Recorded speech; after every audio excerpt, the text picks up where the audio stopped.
Hello, beautiful mamas. As a working mom, sometimes I can really feel scattered, unorganized, or simply just rushing from one thing to another and all over the place. Finding time for myself and finding my sanity can almost feel like an impossible dream. Can you relate? Well, this is why I have created my free Mama's Guide to Creating Balance and Harmony as my gift to you. This guide contains my top 10 tips to creating balance and harmony in your life, as well as 3 beautiful trackers to help you get onto your journey in a fun and simple way. I have found by incorporating daily self-care routines and practices in my life for as little as 5 minutes a day, I am feeling more grounded, centered, and calm.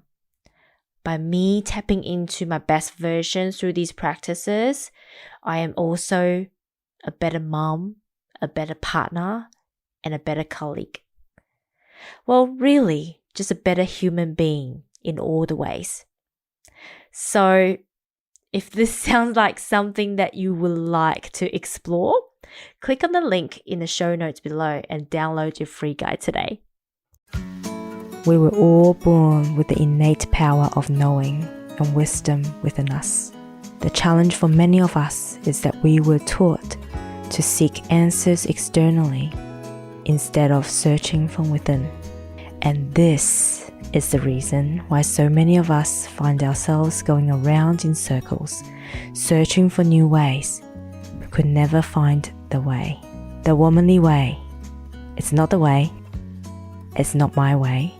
But it is a pathway to support all of us returning back to self, reconnect with our inner wisdom through loving ourselves, knowing ourselves, and reconnecting with ourselves. Tell me and be honest. Tell me should I've known. So we can start to find our own way as modern day women. Are you interested? Well, sit back, relax, and welcome to this amazing journey.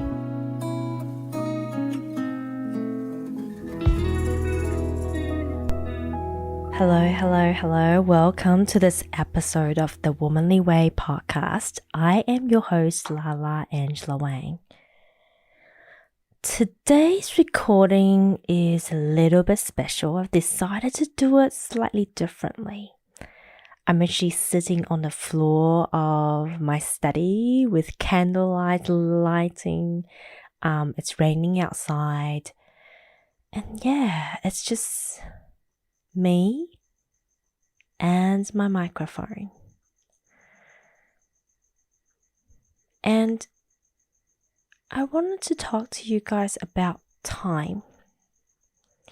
Part of the reason that I believe I am able to create magic, pure magic in my life, is really, I wouldn't say manage, but it's my relationship with time. And ever since my relationship with time has shifted, I'm actually able to do a lot more in the limited time that I have. And partly I do want to thank my mother for teaching me time management. And I will cover that in this episode. But for me, in order to do more in the day that we have, it's not just about jam-packing more into our day. It just doesn't work because you're going to reach a point of burnout. It really is, there's some that's about strategy, that is about time management. Some really is about, so that's the physical realm, the 3D realm of managing time. But there's also the mind, the mental plane the emotional plane and the spiritual plane involved in terms of how we navigate through time. Because we only have 24 hours in a day. Every single one of us, doesn't matter who you are, there's only 24 hours in a day. But it's how you stretch out that 24 hours, how you manipulate that 24 hours, and how you reduce the amount of time that you need to do things that will help you create and manifest more things in the one day.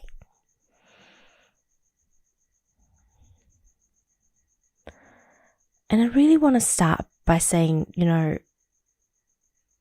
I just find it so interesting. Often it's the people that believes that don't have time would comment on my post whenever I said, I am adding more into my life, or recently I talked about how I want to focus 2024 more on podcasts and writing blogs and just creating content. And it's really funny that someone actually commented and go, are you going to reduce your hours of sleep? And I think as a society, you almost think if someone is adding more into their life, they must be reducing something else in their life. And as soon as we said that, often people said sleep. Or in the past, I've had people saying, oh, do you sleep at all? Right? Or I even have close friends of mine. I remember when I first becoming a mom, and she's like, oh, what's your next project? Surely, Lala, you have some sort of project because you always have something going on. And whenever I do something, I'm like, how do you jam-pack these things in your life? Do you ever sleep? And blah, blah, blah, blah. Love all these people to bits. But what I don't love is them imposing their version of life, their own stories, their own beliefs onto me. And really, a part of my journey and my relationship with time, the healing that I had to do around time, is around other people's projection of me. What I should do, what I shouldn't do, making sure I don't suffer burnout. I am very aware of that. I am very aware if I push myself too far, I will reach burnout, because guess what? I've had them in my life. I've experienced burnout. I've experienced extreme exhaustion and also my body reacting to stress. I'm very mindful of that. But I think what our society needs to learn, what a lot of us need to learn, what our modern day human need to learn is please, whatever you do, don't project your own beliefs onto other people. Of course, if we are more aware, we probably wouldn't do that, right? But this is part of what our world is facing right now. We have been so conditioned, it's like that sheep effect. We want to make sure people stay small. And so when someone does something different to what we would do, we want to make sure they don't shine, they don't thrive, they don't do better. And that is what keeps all of us small. And time is one of those things so many people are struggling with. How often do you hear people saying, I'm so busy, I don't have enough time. I don't have enough time. I don't have enough time. That used to be me. I don't have enough time. But the truth is, you are creating your own reality, right? Our external world is merely a reflection of our internal world. So by you keep telling yourself you're too busy, you don't have enough time, guess what? The universe says your wish is my command, you don't have enough time. And often it's these kind of people that comes back to me and said, how do you create this time? It's not possible. Do you sleep at all? And so today I would love to share with you guys some of the things I do to manipulate time, to work with time, and to create more time within the 24 hours that I do have. And I do want to start with the physical realm. And this is when I thank my mother. Ever since I think I started elementary school in Taiwan, which is like 5, 6 maybe. For as long as I remember, every summer holiday, my mum would ask us to do a weekly timetable on what we intend to do throughout the 2 months summer holidays. And when I first started doing this, I would jam-pack my days, and I would have one task after another. Let's say in the morning I have breakfast. After breakfast, I'll go straight to piano practice, and I'll go straight to, just all the activities and jam-pack my day. But what I realized year on year is that I never quite achieve what I set out to do. I always run out of time, and I don't always achieve all the things that I wanted to do in a day. Finally, after like 3 or 4 years of doing that, 1 year, I think it was my 5th year in elementary school going on to the 6th year, a light bulb moment turned on when I was preparing my schedule. Well, what if I just allow gaps between tasks, buffer zones? So I started putting buffer zones in my timetable. My mom's like, I love this. This probably is one of your best timetable that you've done. And I think that just gave me so much more confidence and freedom. And that summer holiday, I achieved almost, I didn't achieve all of it at times, but achieved quite a bit. I managed to stick with that schedule quite a bit.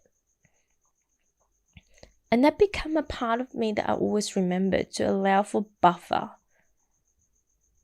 To allow for buffer. But I'm also glad that I came from the military family, so everything is kind of like the way that my mum and dad runs the household is with military precision. And so for me, I've always have this awareness of time. Always on time, and always just have this awareness. Like if you ask me, if we say, okay, let's take this task for about 30 minutes, I am aware, kind of having that awareness. It's like some people have that awareness of direction. They always can tell which direction they're hitting, like north, south, east, west. For me, it's time. I know roughly it's about 30 minutes or 45 minutes. And I can always be quite accurate without looking at the watch, right? Not to tell like if it's 2:30, 3:30, but no, but if you ask me, we're going to allow for 30 minutes starting now, I would probably be able to tell you when 30 minutes is up with maybe probably about, 5 minutes out, or 2 to 5 minutes out at worst. So for me, it's really be able to look at your day and go, how am I spending my day? Right. One is to allow for buffer zone, but the other is really looking at how much time are you wasting doing mindless things. When I was writing my book, people are like, how do you, I wrote a book in essentially 6 months. And everyone was surprised that I actually managed to write the book in 6 months. Well, how do you do it with a full-time job? Well, it actually wasn't that hard, right? Throughout that 6 months, I make sure that most days I get home, I leave work about 5:30. I get home and I have a quick dinner, and I jump straight in front of my computer, start writing. Like even if I just write an hour a day, that's 7 hours of writing a week. And the other thing is I'm always I'm also look out for effective ways to do things. And I learned a very effective way to write books from my best friend or a very good friend of mine. I don't know whether she would consider me as her best friend, but a very, very good friend of mine, Honey Partridge, she taught me a system. She's a writing coach and she's also a writer herself. She taught me a really, really good system that allowed me to essentially brain dump and quickly turn those brain dumps into a book. So by me sticking with my timetable, by me, be really, I guess, not regimented, but systematic with my day. And allowing, I set aside time between work and writing, time for me to ease into it, but also designate time each day to do that task. Because when you do it every day, right, it just flows. And I remember there are days where I just couldn't write during the week. Then on a weekend, I'll set aside, I'll go to a cafe because I write best at cafes. And that's to do with my human design. So knowing your strength and play to your strength and really have designated time with intention as well. And I'm going to talk about that later on in the, in a mind and emotional kind of fields. It's about the intention as well. So in terms of the 3D physical round, how do we work with time? It's about, setting specific times for specific tasks and stick with it, allowing buffers, and also knowing where is the best environment for you to do some of those things to thrive. Like work, for example. I'm slowly re-implementing working from home for me because I don't get distracted, which means I'm a lot more productive. Right? And I think a lot of times people don't have enough time to do things, isn't because they don't have enough time. One is because they don't believe they have enough time. We'll talk about this later as well. But they're not managing their time well. They procrastinate, right? And then they have too much distractions in their lives. So sometimes we do need to kind of run our life with military precision. When you have a lot to do, you do need to run your life with military precision, and you do need to work out, understand why you procrastinate. Because if you can nip those procrastination in the bud, you'll find that you save a lot of time. Next, I want to talk about the mind in terms of our mindset around time. That's the self-talk about I don't have enough time, I don't have enough time, I don't have enough time. And if you tell yourself enough that you don't have enough time, you believe that you don't have enough time. And I'll start this with an example. A few years ago now, I had a client. She's a mum of 4, I think. And she kept telling me, I don't have enough time. I don't have enough time. She wanted to start a business and she's like, I just don't have enough time to do this. And I said, okay, let's do a time audit. And this is something I often do for my clients because I just have this capability of seeing opportunities when it comes to time. And so I asked her, tell me your day. What time do you do what? And she's like, in the morning I need to get the kids organized and then I have to do school drop off. And then when I come home, I got house chores to do. And then at 3:00, I have to go and pick them up from school. And at night, I probably don't get my own time until after 9:00. I'm like, okay, but what do you do between, once you get your house chores done and 3:00? She's like, oh, actually, not a lot. I'm like, there you go. So she's like, but I need time for myself. I'm like, that's fine. And I need time to rest. That's fine as well. how much time do you need for yourself? How much time do you need to rest? Just go probably about like an hour or two each. So there's 4 hours, okay. So if we go backwards from 3, you got 11, school drop off. Let's say you get your house chore done by 10 o'clock. There's an hour there. From 10 to 11, there's an hour that you can work on your business. And once you get your business stuff done, you can go and have some time to yourself, right? And you can have some to rest. And if you combine those two tasks, which is rest and self-time, you could possibly get another hour that you could work on your business. But even if, and this is what I truly believe, if you really pour on time, even if you're just continually doing the things that you need to do for even 15 minutes a day, right? Just make sure it's regular. You do it every single day. 15 minutes a day, soon enough it becomes a habit, and then it becomes something that's really easily incorporated into your day, because your subconscious is now going, I have 15 minutes a day to do this task. And once you can do 15 minutes, you can increase it to 20, to 25, to 30. And before you know, you've got an hour.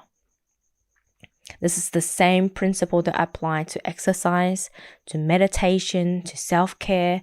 Whatever that you are incorporating into your day as a new thing or reintroducing, start small. Start small. Quite often we psych ourselves up. Like, I'm going to do two hours of exercise when you haven't been exercising for the past 3 years. That is a big ask. And that is often why we procrastinate. Our brain just goes, oh my God, I can't do it. Then you're actually building yourself up to fail. The thing with time, the thing with managing our lives is come up with ideas that you're not going to fail. You need to guarantee your success to build that confidence. And then your mind's going to be like, oh, I can do this. Then you gradually increase it. Don't set yourself up to fail.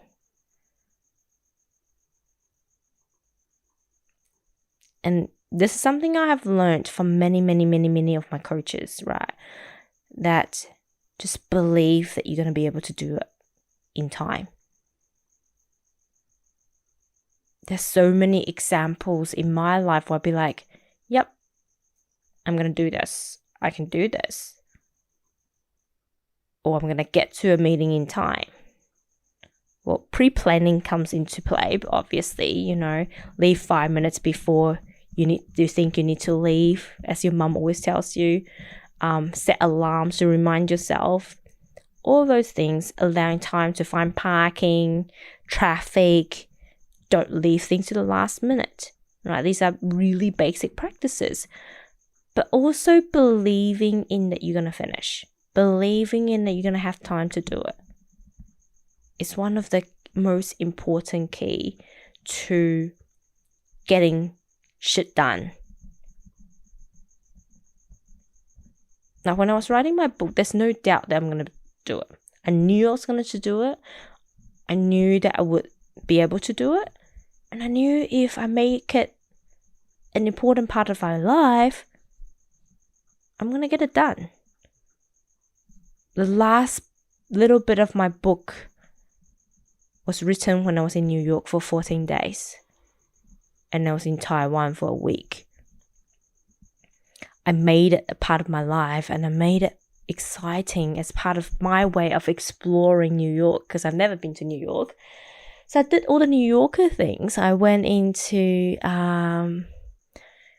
Joe and the Juice, a juice bar, have my juice, have my coffee, and write a book. Have my meetings there. I went to a coffee shop. I went into Starbucks. I had my laptop with me everywhere. And every day I make sure I write something. Same thing now. I make sure that there's a set time on my diary each week that I record my podcast. That, next year I'm going to, once my blog is up and running, I will set aside time to do my blogs. But also there's one thing which I've mentioned previously, and this is, I guess, an extension of it, is to always find ways that will help you do things quicker, smarter, more effectively. Right? And I don't care about sharing this. This is my secret, but I think everybody needs to know is utilizing your materials. If you are, a content writer, if you are starting a business, utilizing your materials by being able to reuse, regenerate your content. For example, if I record a podcast on video that allowed me to then snip it into shorter videos and they become a reel, as you're currently seeing on my Instagram. But at the same time, I can transcribe this podcast and rewrite the content, and that becomes my blog. It's about being creative, being organized, and being smart about how you utilize your time, about how you utilize your materials, about how you run your life. Really, it's all about doing it smarter, not doing it harder. Right? And then believe that you own the flow. I love this concept of you own the flow, because in construction we have like time bars and we call construction programs, and often there's what we call float, FLOAT, which is extra time we allow for in there as buffer zones, right? And the argument is always like who owns the float. And generally as builders, we say, no, we own the float. Means the client, you don't, because we are the one that will have to suffer the consequences if we don't deliver in time. And that just gives us buffer zone.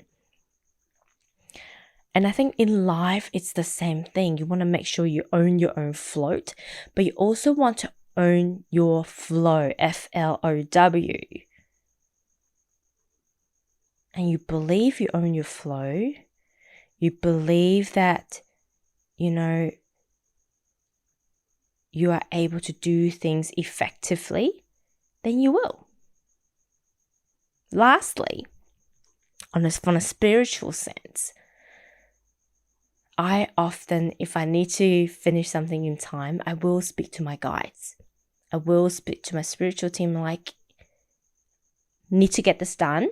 And if you guys believe it's in my highest good, please help me stretch out time.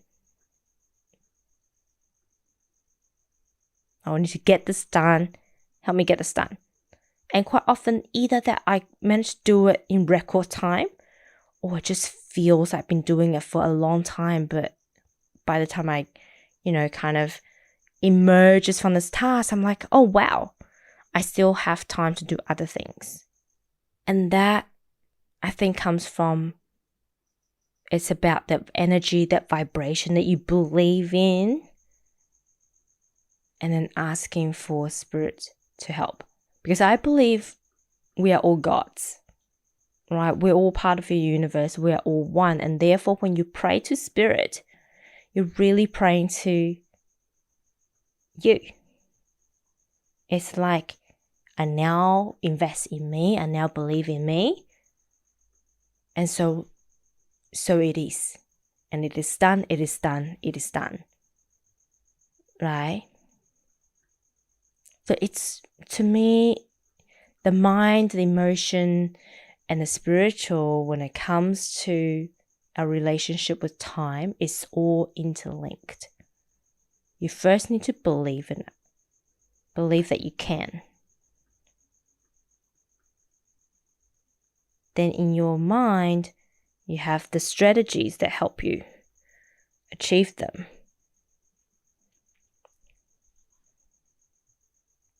And then spiritually, you pray. But really, they're all interlinked to having that faith, having that belief, and really just back yourself, but also be the mother, or be the person that disciplines yourself with time. I think time is very much, if on an energy level, time is all about discipline, right? You need to show time that you're the boss, but at the same time have the respect to understand the preciousness of time. And if you can then stay focused, so have a plan and then stay focused, believe in yourself, so then you have everything aligned to create more time in your life, you will. Same thing with burnout though. If you keep saying to yourself, I will be tired, I'm suffering from burnout, I'm stressed, I will be stressed, if I do this, I'll tire myself out.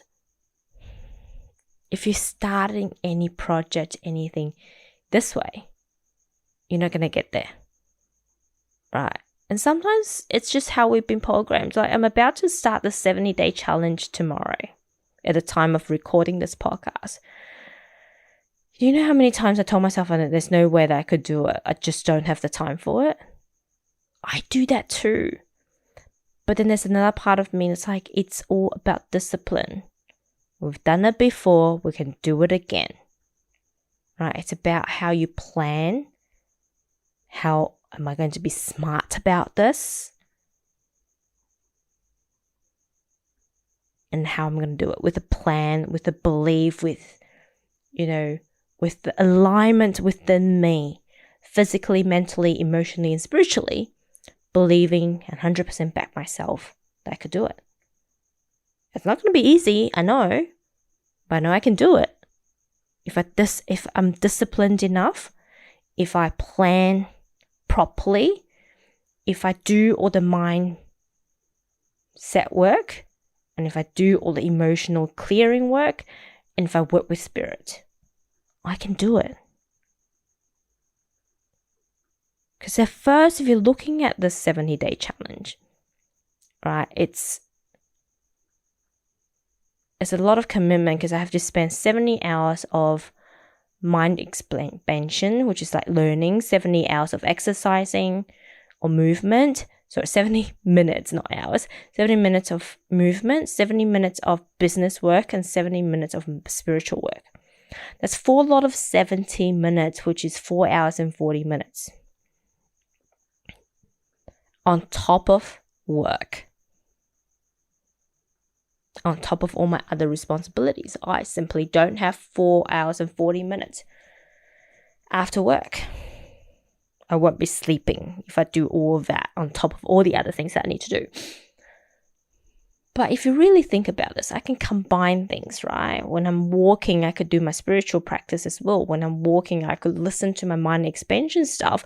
When I'm driving, I can listen to podcasts. When I'm walking, I can, when I'm exercising, or even some of my spiritual practices, I can combine them with learning as well. Or my business stuff could be about learning. Right? It's about being smarter, being more effective, and being present. Because when you are present, you do things quicker. And I think I've rambled enough all about how we manage time. But also want to remind you guys that what is really important is when we make sure that our foundation's firm. When you're grounded, when you're centered, you're less likely to be all over the place and scattered. And that's when you are more focused and more present in your life. Then you do things more effectively. And if there's something that you want to start practicing, especially for the silly season or something you want to look into for next year, I've actually got a guide, a free download guide at the moment. It's titled Mama's Guide to Create Balance and Harmony. But really, anyone can use it, right? It's got 10 tips on how to create balance and harmony. It's got some explanations about what I believe about balance and harmony. And then it's got a couple of trackers